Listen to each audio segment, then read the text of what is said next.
Now, perfect. There it goes. So once again, ladies, yeah, we used to have gentlemen as well, but ladies today. Thank you so much for joining this session. This is another part of the Career by Design series. This is the second part. The previous one we started a year ago, and typically we hold one webinar a week or twice a week for 13 consecutive weeks. And then we go to another part of it. So today is the fourth or the fifth session in part 2. Today's session is all about personal branding and career visibility, all about crafting your personal identity for influence and growth. And the reason why I decided to cover this very topic today is because within 1 week, I had 3 of my clients asking me to cover this topic with them. So I thought, and interestingly, for the 3 of them, very different people not knowing each other, this topic meant something else. So I decided to talk about this today because it is extremely important how we position ourselves in how we create our personal identity and how we position ourselves in our professional life. Because whether we position ourselves consciously or not, we do have an identity, a professional identity or a brand. And many times we are just not even aware of what it is. This session, I said, is a part of a series. This series is called Career by Design, which is my passion project. And the overarching theme is to how shall I put it? I wanted to say to convince, but this is not the right word, to make sure that we all prepare our careers, create our careers, or design our careers on our own terms by design rather than by default. And everything that I cover here through the sessions and my posts is about how to design your career consciously, so many years later you are not disappointed. Okay, let us move on. This is about me for those of you who don't know me, and today we have more people who don't know me than who do know me. Very, very briefly, why I am covering those topics. It's because I have myself spent a lot of time in the corporate world, almost 30 years, 20 of which in executive positions. So I've been there and I've done it. A couple of years ago, I pivoted to coaching, which has always been a part of my career anyway, as a part of my role. My passion is to help women, high achievers, professional, who want to take control of their career and who want to move forward. This is usually the younger versions of myself. This is how I like to call it. Maybe before I go into this, before I start the topic of today, I would like all of you to reflect. Normally, I would like you to do a quick exercise, but we don't have time for it today. But you will have time for it also later on because I will give you a homework. But if you can think about those couple of points even before we start the content of today's session. With reflecting, we all start with reflecting on who inspires us and why, because it is a very, very important part of our identity, again, whether we realize it or not. And if you think about who inspires you, it doesn't have to be your boss or your colleague or someone who is like very, very famous. Anyone who has always inspired you through your life or who you admire for whatever reason.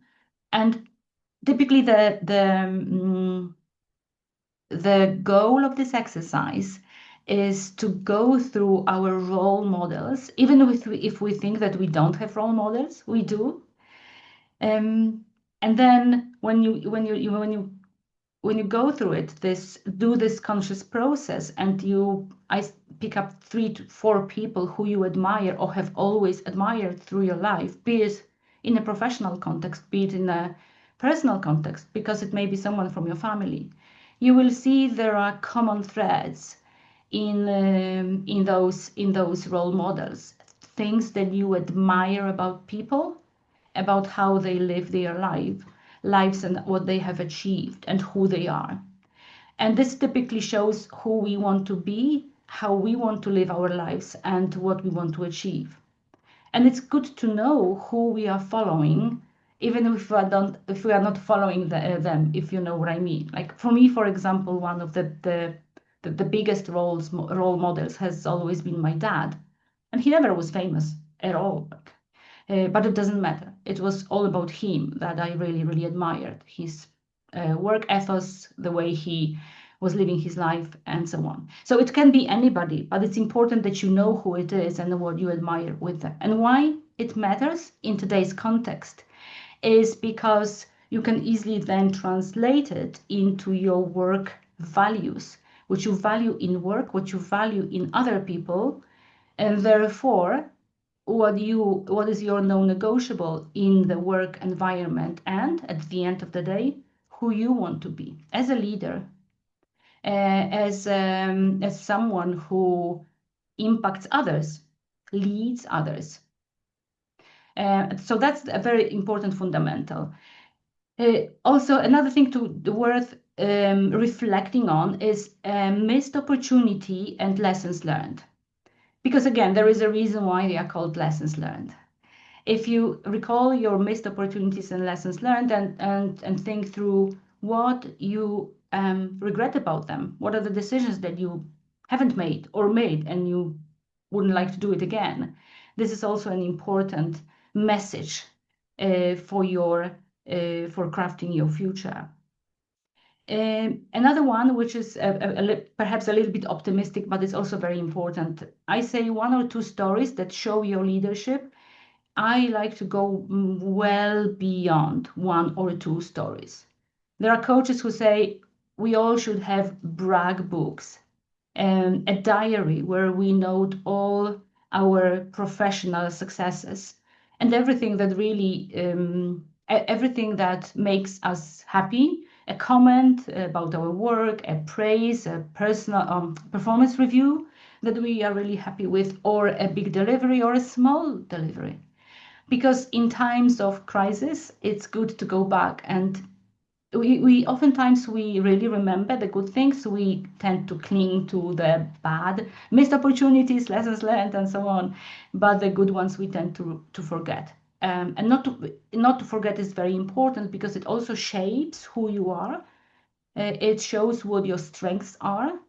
And once you have it written, it's so much easier to believe in it, first of all, that it wasn't just one-off, and also to name your strengths and your leadership skills.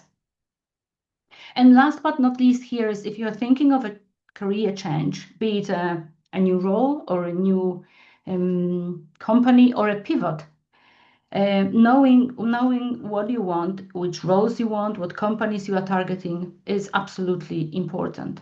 And again, if you think about the whole philosophy about career by design, knowing what you want, where you want to go, who you want to work with, who would be your ideal company, your ideal boss, is very important, because if you don't know that, you go with the flow, being you look at what's on the market and you apply for the roles that are already there, which may not necessarily be your ideal roles and your ideal companies, let alone your ideal boss.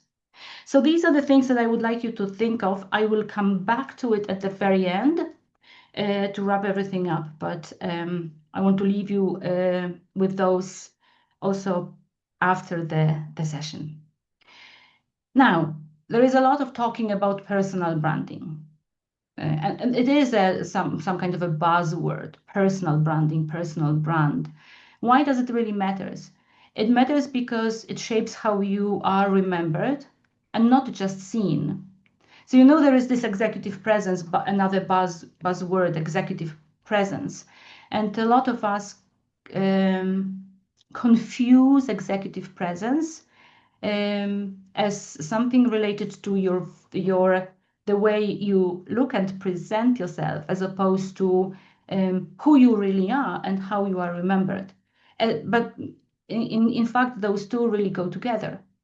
So your executive presence is about your gravitas, your seniority, your visibility, and what people say about you when you're not in the room.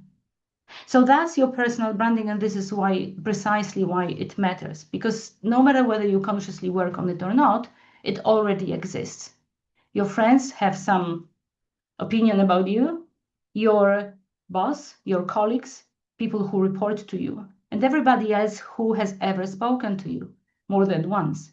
So if you don't shape it yourself, consciously, if you don't consciously narrate the story yourself, it will be done by someone else, and you may not like what you will see. But remember about this one, it shapes how we want to be remembered and not just seen. Although, of course, the way you present yourself, like the looks and everything, matters as well.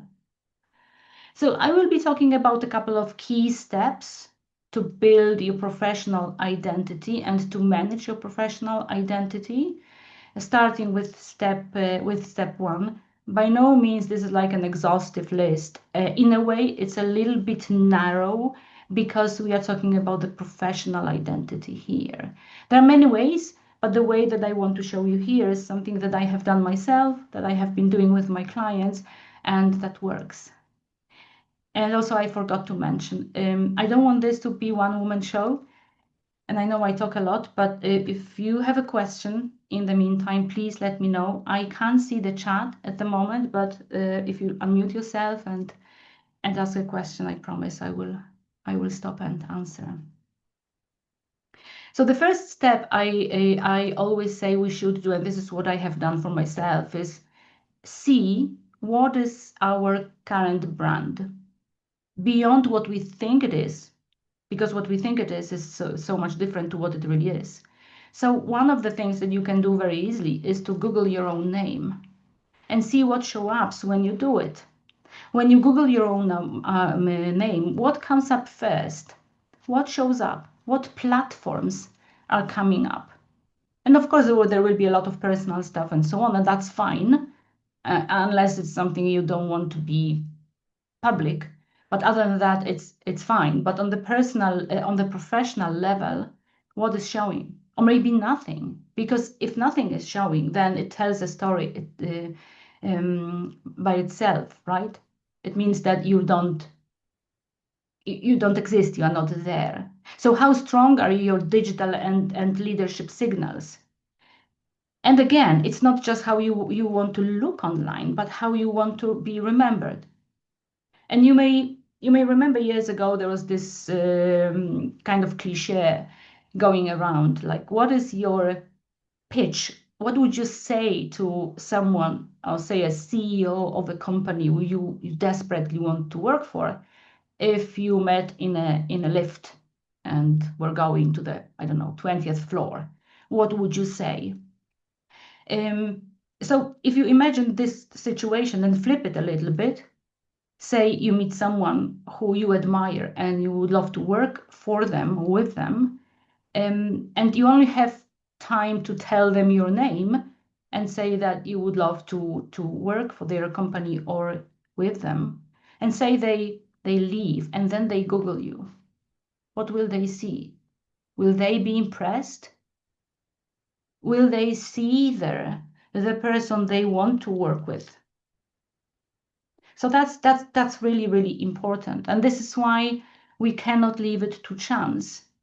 And this is why I will be talking about LinkedIn, because in our professional context, for us, LinkedIn is the most important platform. So this step one is important to make your own brand audit and see what's coming up, what you like, what you don't like, what's there, what isn't, what platforms you are on, what platforms you are not on, because it also tells a story. You don't have to be on all the platforms, of course, but make sure that wherever you are showing up the way that you want others to see and be impressed. Yeah, step two. So once you know how you are positioned, or your brand is positioned, what it is, then the next step is and if you don't like it at all, if of course we need to understand why you don't like it, and then the next step is to make as much effort as possible to turn it around into something that you will be happy with. And this is why this step 2 is so important, because it's all about your leadership narrative. And again, we may go back to this lift situation, because if you have a little bit more time than just say, hi, my name is this and that, and I really admire what you do, and then you leave to your potential employer, you may have a couple of more minutes to explain who you are. And most people, including myself, the mistake that we are usually making in such situation is that we introduce ourselves.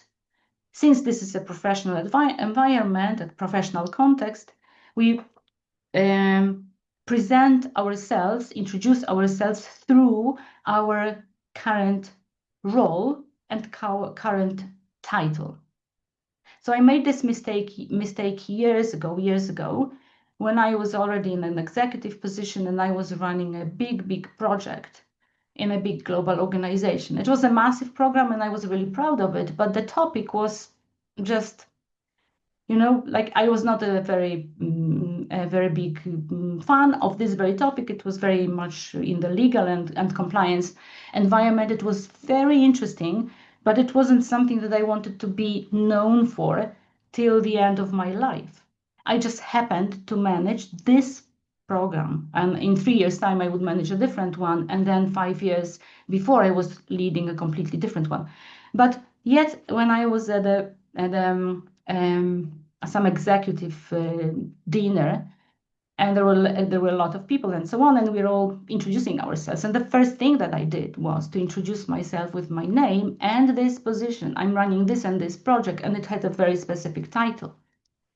So although I knew immediately that that was a mistake, till the end of this meeting, this event, I couldn't get rid of this identity, because people were coming up to me and wanting to talk about this subject only. So no one was seeing me behind it and what I have accomplished before, just this one. Moreover, after this event, I was getting a lot of invitations to events related to this very topic, to the point where I decided to delete it from my LinkedIn profile. And there was nothing wrong with the subject itself. I just didn't want to be known as this person, this legal person, who I am not, an expert on this and this topic. So that this is why it's so very important to construct our own through line, or power bio, if you like. And it's usually 1 or 2 sentences. It will also be longer if you have more time. If someone asks a question, oh, now it's fantastic. So what do you mean, or can you expand on it? But you usually start with a very simple thing. And here I have this example, like I turned this problem into these results by this and this approach. But this is only one of the thousands other examples and ways you can do it. What I'm trying to say is that it's important, when you are in this lift situation, that you introduce yourself as the leader, the professional you are, looking back and taking into account everything you have accomplished and everything you have worked on in terms of your reputation and everything you want to be known for. So in going back to my example, if I wanted to be known as an executive director in a global bank who manages strategic initiatives at a very, at the global level with very big, substantial budgets, this is what I want to say. And it doesn't matter what kind of projects they are, because I don't want to be I don't want to be, boxed into this one subject, which is very, very interesting, but very narrow. And then equally, if years ago I wanted to be a coach, a professional coach based on my corporate career, more and more I was introducing myself as someone, a senior executive with a lot of experience in mentoring and coaching. So I was changing my narrative without lying and without manipulating. I was just underlying and different part of my journey, of my experience, because I was reshaping my identity. Ladies, are you still there? Yes, Isabella. Yes, everybody. Thank you. Here. Okay. If there is something you want to say, or there is something you want to add, or something that you don't agree with, let me know. And again, the reason why I'm mentioning it all is because we will be talking about LinkedIn profiles. A lot of us on our LinkedIn profiles, the only or the first go-to platform, go-to place where someone who doesn't know us want to Google us. The mistake that most of us do is that our first thing that comes up, part of our picture and our name, is the role that we are in at present, which is a little bit a waste of space because it is there in your experience anywhere. So why don't we just use this precious space to show the world, the professional world, who we really are and where we want to go, assuming that we don't want to stay where we are now forever. Okay, so that was step 2. And you know what? When I was reviewing this presentation, I lost count of those steps. And I saw 5 or 6 steps, but I couldn't find step number 4. And I just decided to rename the steps 1, 2, 3. And now I see that I have 2 twos. Okay, so I was right at the beginning and wrong at the end, that this was not correct, but now it's not correct. This should be step 3. LinkedIn foundations. This is what I alluded to already. And again, why am I talking about LinkedIn? Because I'm assuming that in in your current role, you have a particular reputation, a role, a history of some roles, so people know you, know who you are. And of course, again, they may know you from your present title, but they would also remember what you have done before, right? If you want to reshape it, it's a little bit more difficult than if you want to reshape it when you move on. It's not impossible, of course. It's just to be conscious that you don't want to be seen through this one role. Therefore, in your own company, you also need to go out and to shape your identity, not from the very beginning, but a little bit differently. And I will talk about it later on. But going outside and showing your profile outside is a little bit easier because you're not confined to this one place and then this one role. You can show your entire portfolio of roles, and you can also position yourself the way you want to position yourself. That the way. It doesn't have to be your role. It can be, and it has to be forward-looking. It cannot be everything you have achieved so far and here I am. It's much more than that. So headline and about are the most important areas on the LinkedIn profile. A lot of people do not go beyond them. And about is even more tricky because only 2 or 3 first lines show when we open someone's profile. Then you need to go to more to read more. And if you don't make an impact immediately with your headline and about, no one will go to your experience. And conversely, on the flip side is, if someone is interested in your headline and your about, sometimes they wouldn't go into your experience that much, but they will write to you or call you. Or they will be interested and they will go quickly through your experience, but then again, they will contact you because they already know from the headline and the above who you are and whether you match what they want or need. And I'm using this term of forward looking yes, your profile should be forward-looking because it should be speaking to your next role and not your last one. Remember this saying: if you want to be in the senior role, you already need to behave and dress and everything as those who are already there. And that's very, very true. In one of the companies where I used to work, the promotion conditions were such that if you were to be promoted, so your line was put in your list on Despo. 1 second, and I'm so happy that you're here. Thank you for joining. When you were listed on the promotion list, then it was a sign that your deliverables, they don't matter anymore. No one is questioning the quality of your achievements and what you delivered. What's important from now on during the process, which was a 1-year process, is your platform. And what they meant by this platform was, at what level do you operate now? Because you were expected to operate at the level where you're going already, be at the level where you're going.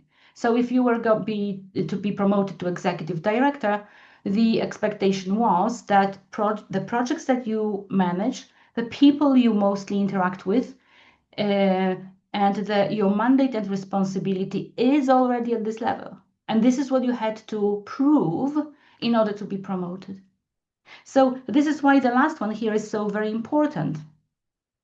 If you want to show the world that you are ready to move on to another role, you need to show it through your LinkedIn profile instead of telling them what you have accomplished. Yes, it is related one with the other, but your LinkedIn profile is not your CV. And Despo, please, please, please, welcome your comments. Hi, Isabella. Thank Hello. you. Hello. I just wanted to make a couple of comments. I have just left my employment at NEOM. I was there for a couple of months. And one of the things that I'd just like to give some advice to everybody on the call is about LinkedIn, because I've done this massive study. Mine has been hacked, so I'm redoing the whole thing. For those that are looking for their next job and their next step, and you're quite right, it has to speak to the future, what you are capable of doing. And the companies want to know what your value add can be, not what you've accomplished. And of course, your CV tells them what you've accomplished. The one thing is that the algorithm's getting confused. So when people put in 17 different things, dash, dash, dash, dash, I'm a this, I'm a that.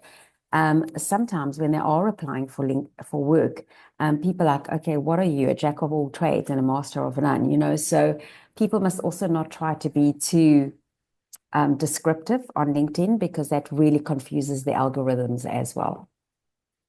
I just thought I'd add that for those people that, are looking for positions in that. Thank you, Despo. It's awesome, and it's so very important, because what it shows is that there is a lot of things within our control and a lot beyond our control, like those algorithms, for example, which I have no knowledge of. But yes, that's very true. Yeah, the algorithms, maybe that's the reason why I was getting in the past so many invites related to this particular project, because there was a lot of information on this project on my LinkedIn profile back then. And maybe the algorithm was just, picking up what was mentioned so frequently, and it was completely confusing. Yeah, so that's very important. Mm-hmm. And I also wanted to add something else. It's absolutely true. And apparently LinkedIn changes the requirements. So for example, for people that are entrepreneurs, at one stage, it was just, write the articles, and then it was about the carousels. And then, so you've got to really take note of what's coming up on LinkedIn and adjust accordingly if you're running a business as well, for those that are entrepreneurs and that are not necessarily in the corporate world. So it's a very different world that we're living in now, because good people can be overlooked, not because they don't have a skill set, but because you're just not reflecting what the current state is and what those algorithms are picking up. So it's, if you want to grow your business, that's a very important thing to take note of. Yeah, very much so, very much so. And thank you for mentioning. I would also say, I would even expand it to say that, yes, it is for those of us who are growing their business, but for other people as well, because I used to work with people who would say like, well, I don't like social media and I don't care about LinkedIn, and LinkedIn is another Facebook now and so on.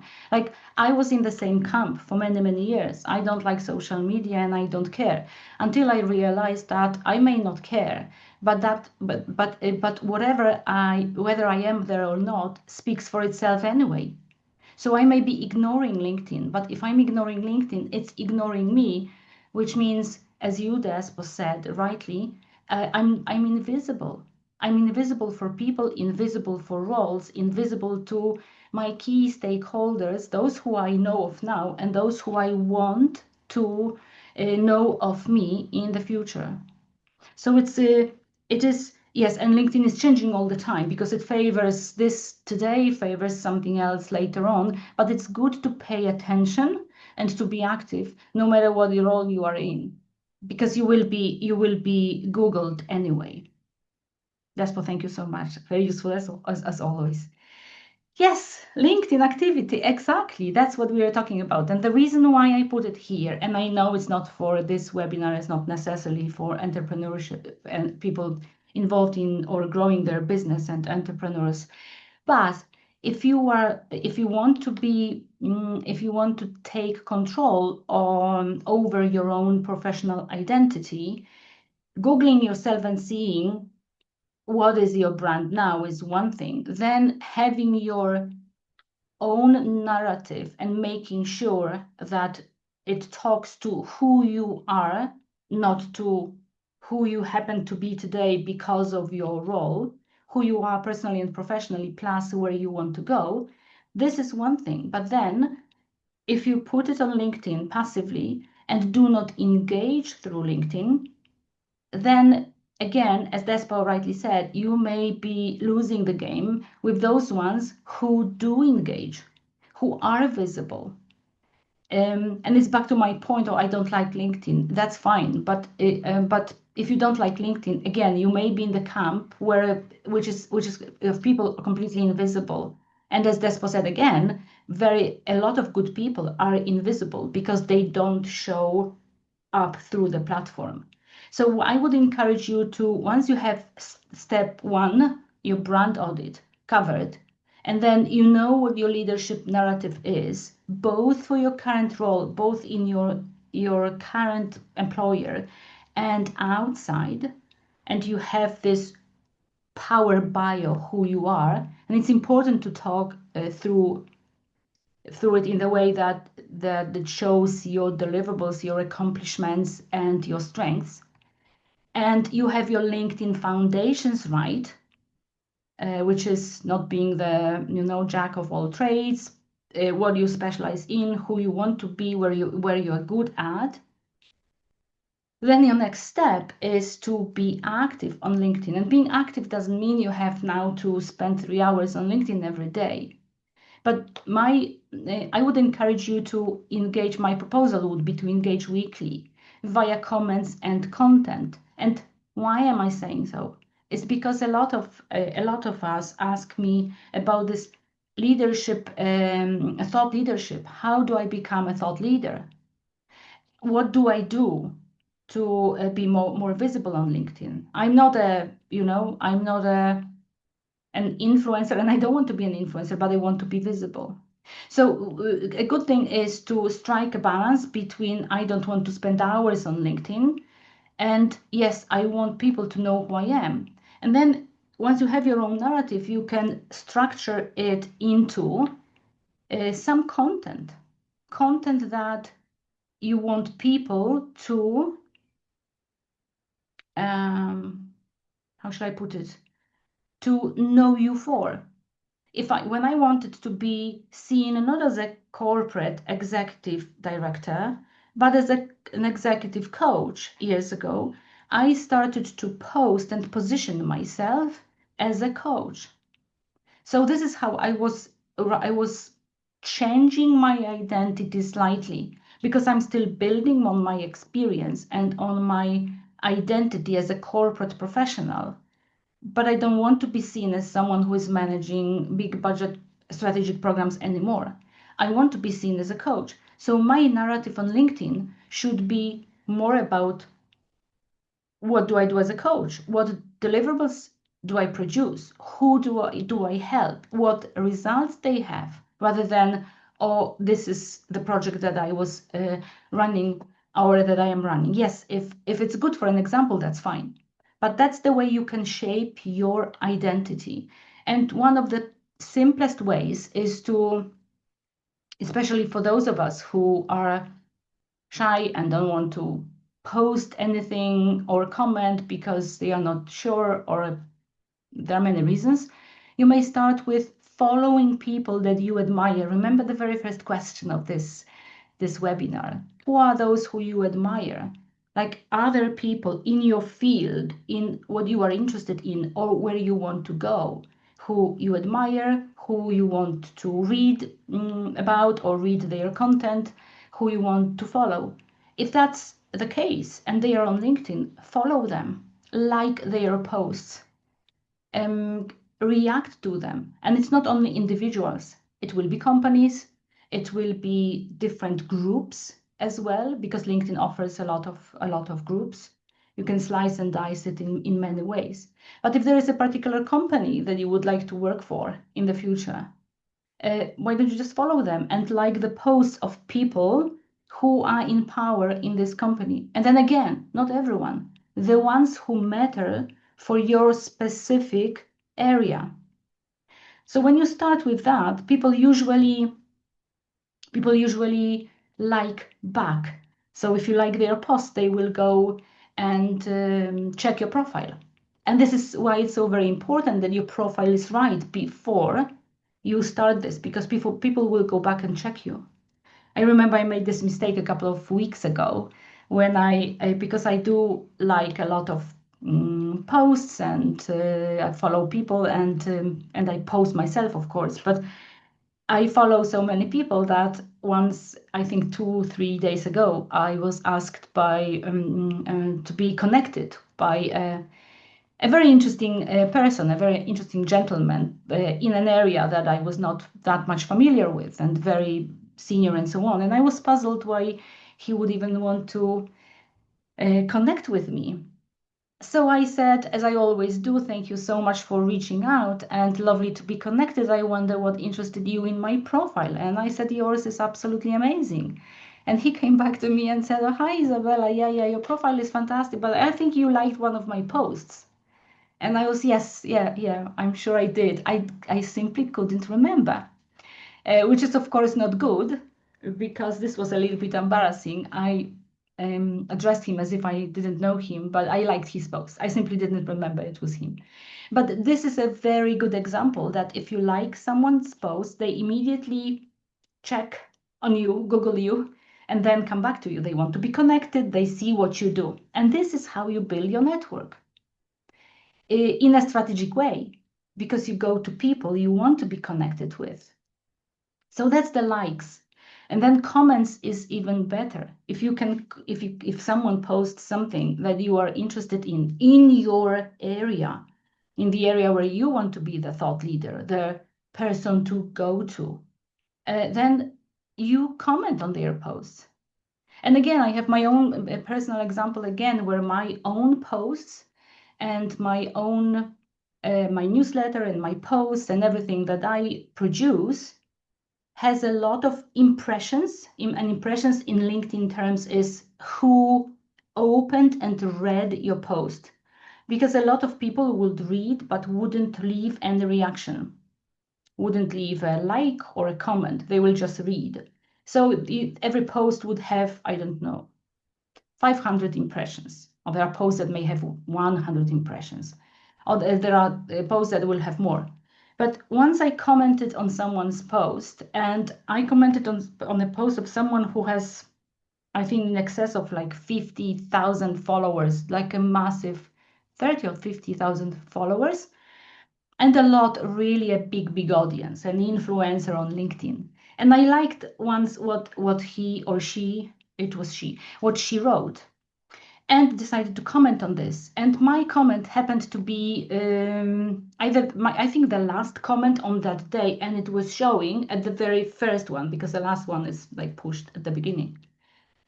And I think a day or two later, it came back to me via LinkedIn that this comment of mine was read 3,800 times.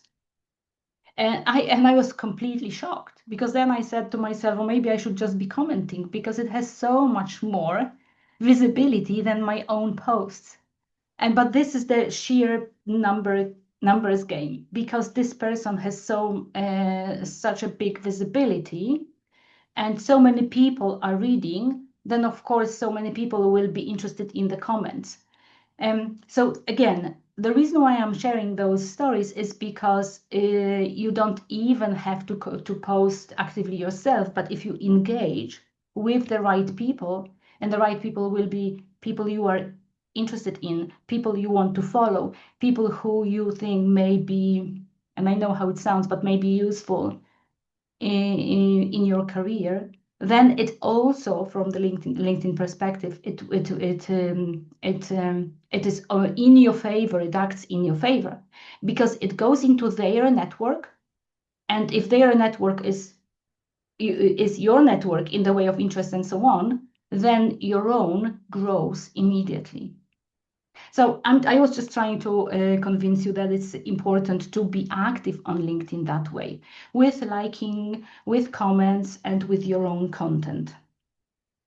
And of course, posting aligned with your leadership's themes is important, because if you want to be known for something by certain skills or certain deliverables, that's important to stick to that theme.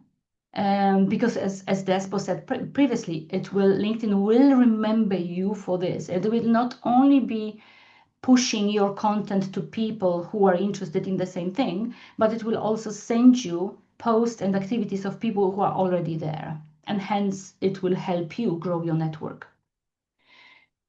Yes, step 4 is social proof.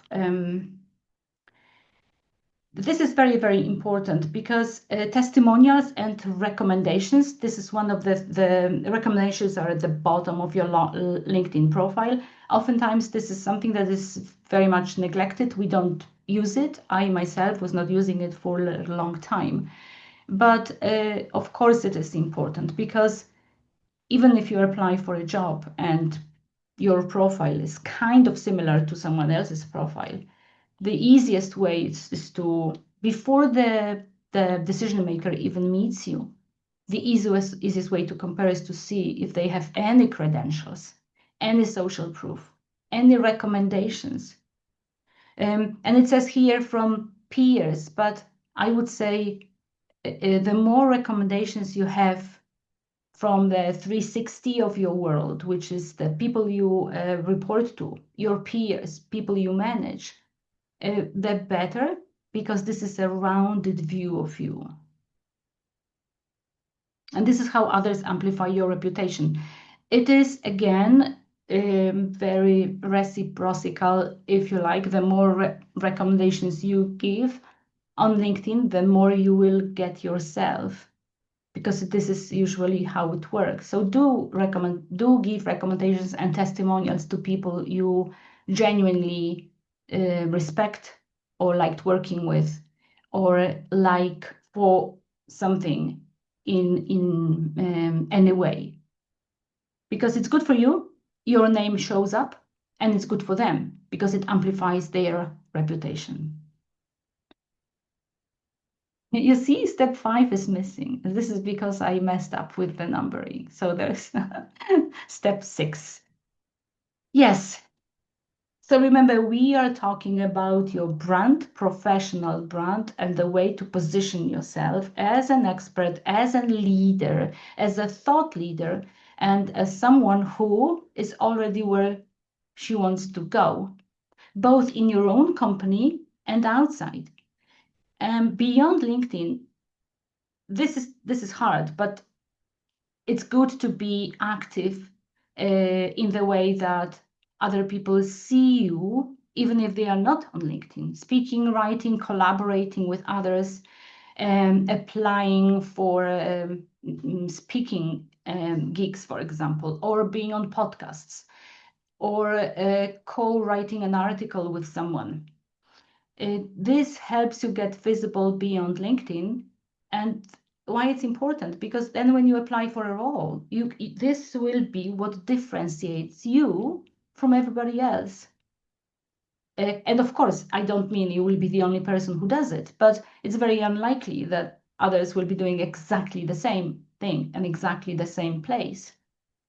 So I often say, if there are the same people applying for one position, because they are all called the same, I don't know, marketing director in a big global company, and they are high achievers and enthusiastic and interested in everything what's in vogue now, in stability, sustainability, for example, and so on. Usually we read a lot of those LinkedIn profiles, this really round and nice words.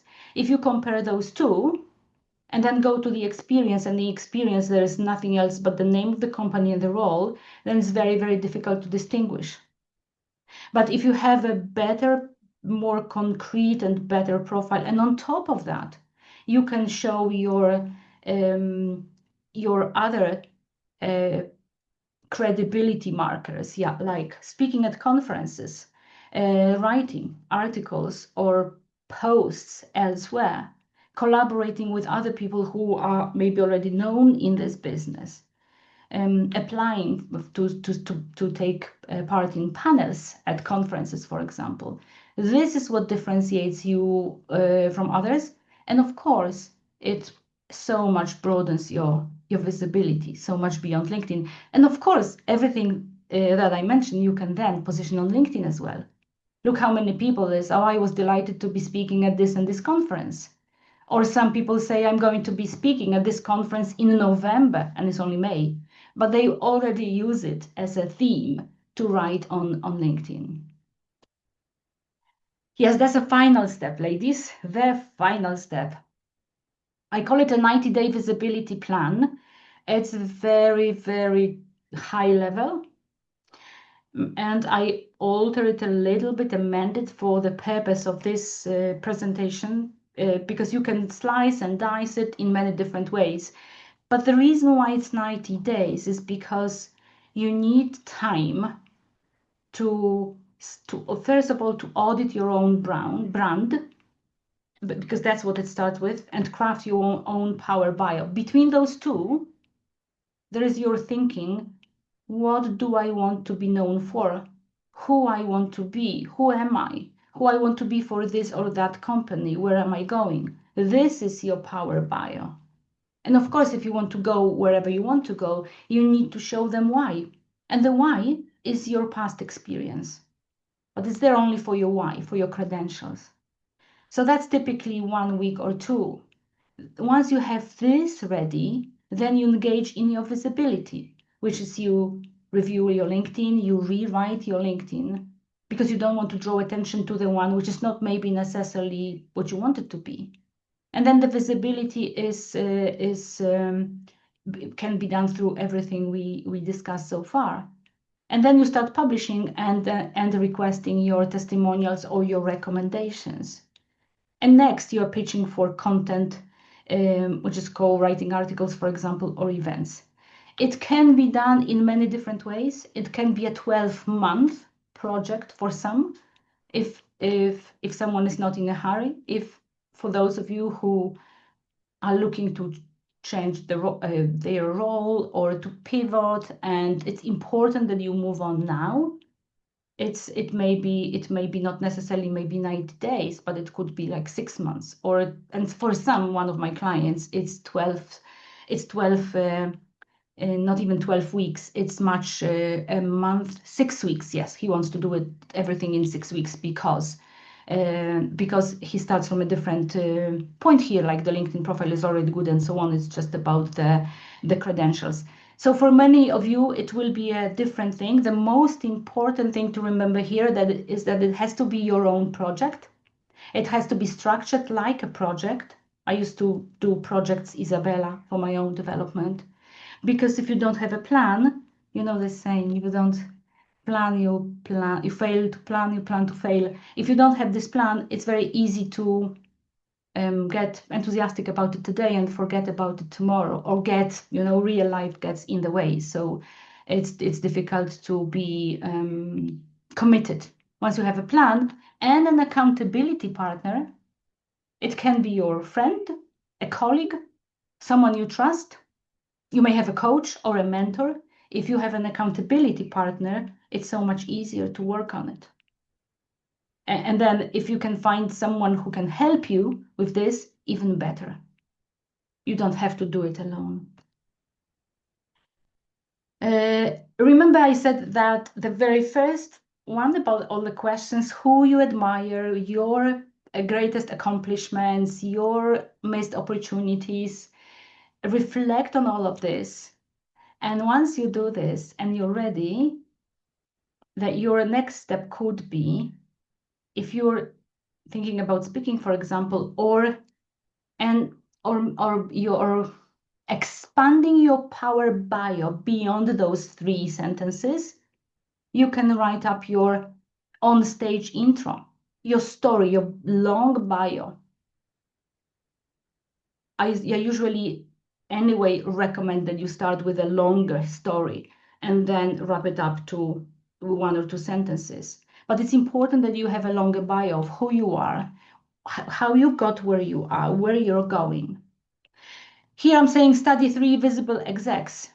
Yes, why don't you choose 3 people who are where you want to go and see what they are doing, how they got where they are now, what they are doing that you want to do as well. Or maybe they could be your mentor, right? And the third one is very much about your project. Once you decide to work on your own brand, professional brand, block your time on your calendar for your personal project, for your visibility, because consistency wins, and you don't want to start and then finish without really finishing. That's the end of it, ladies. That was the last slide, and thank you so much for listening. Do you have any questions? At this point, I will stop sharing. Yes.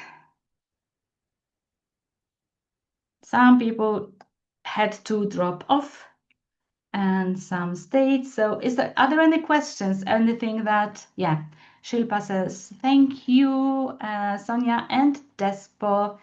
Any questions, ladies, or was it? A quick question. Is there any like a common or most common kind of mistakes for such personal branding, like in the financial industry that you see?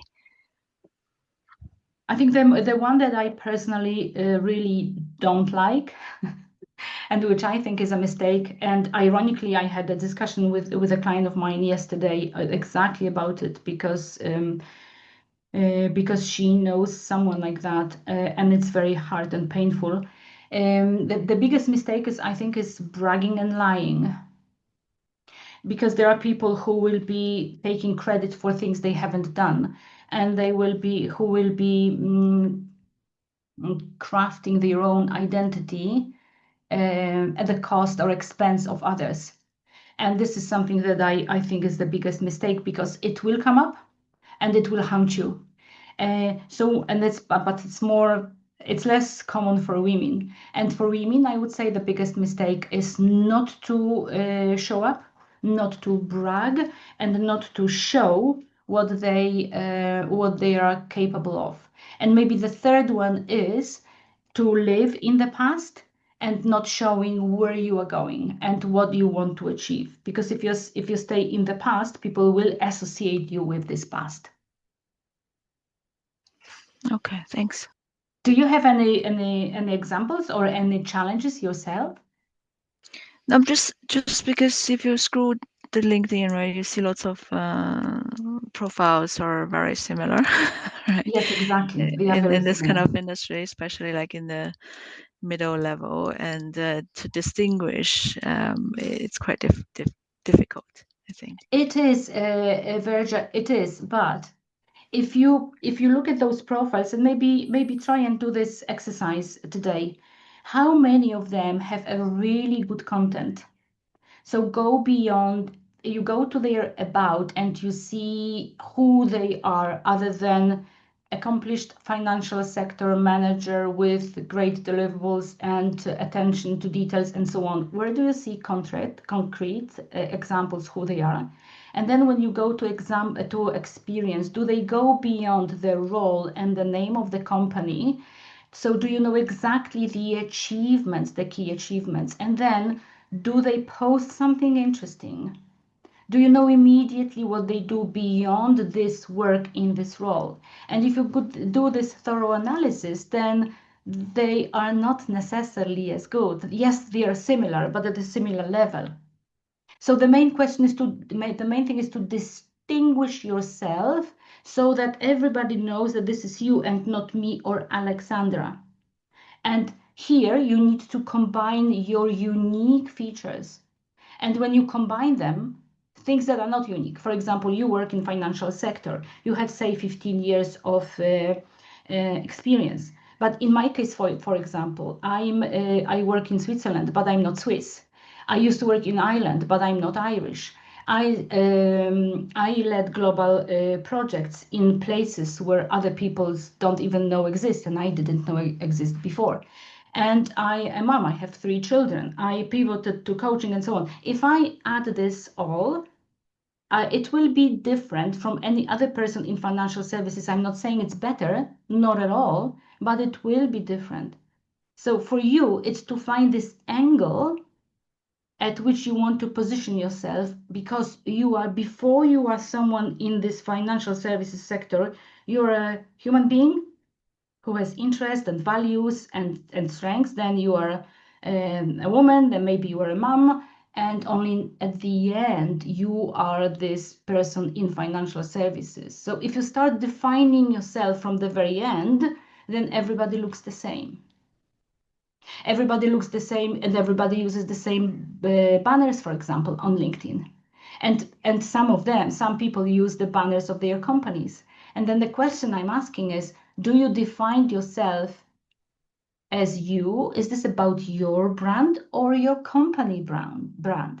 If it's about your brand, why don't you have a banner with, for example, one of your values written and why it's important for you? Because then it shapes the whole identity of you. It's not easy, but this is why it's worth spending some time on it and thinking about this. Who do I want to be seen as? Yeah, that makes sense. Thanks. If you need any help on this, let me know. Thank you very much. Thank you so much for showing Really up. appreciate. Bye Yeah, bye. Alex, thank you so much. Bye bye.